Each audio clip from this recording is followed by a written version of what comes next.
Alors De La Rosa, qui est nouvellement ambassadeur d'Aston Martin, et il évoque Fernando Alonso évidemment.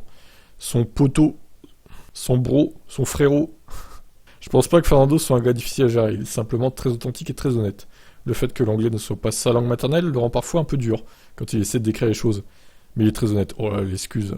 Et ce qu'il vous dit, c'est ce qu'il ressent à propos de la voiture, de l'équipe, la façon d'être compétitif. Donc tant que vous lui dites exactement ce qui se passe, ce qui est la vérité, vous n'aurez jamais de problème avec lui. Mais dès que vous essayez de cacher des infos, ou qu'il sent que vous essayez de garder certaines informations de côté, vous aurez des problèmes. C'est un individu très compétitif. C'est la réalité. Si vous êtes aussi compétitif que lui, vous n'aurez aucun problème avec Fernando. J'ai toujours dit qu'il y a peut-être 3 pilotes qui sont spéciaux en F1, je ne dirai pas quels sont les noms. Mais Fernando a toujours été parmi eux. J'ai toujours dit que Fernando est l'un des meilleurs pilotes de l'histoire, et quand j'ai dit ça il y a quelques années, tout le monde pensait que j'étais fou.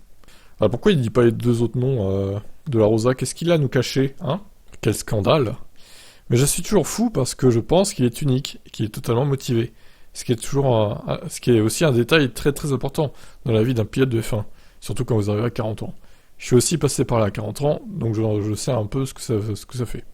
C'est pourquoi je pense que Fernando arrive au meilleur moment de son talent et au sommet de ses performances. Il est en paix dans sa vie, c'est comme si la course était dans son sang. Et c'est aussi simple que ça, nous n'avons pas tous la course dans le sang, depuis aussi longtemps que Fernando. Eh ben, que d'éloges, hein. Donc voilà, alors ils vont pas travailler ensemble vraiment, parce que De La Rosa il sera pas pilote d'essai, il sera ambassadeur. Lui il est trop vieux pour être pilote d'essai de toute façon, 51 ans maintenant, il a fait son temps, Pedro. Et bon, ils vont se croiser chez Aston Martin, donc je pense qu'il a été recruté sur les conseils d'Alonso d'ailleurs. Parce que De La Rosa Aston Martin, bon, je vois pas trop le rapport de base, personnellement. Je vous laisse commenter, ciao.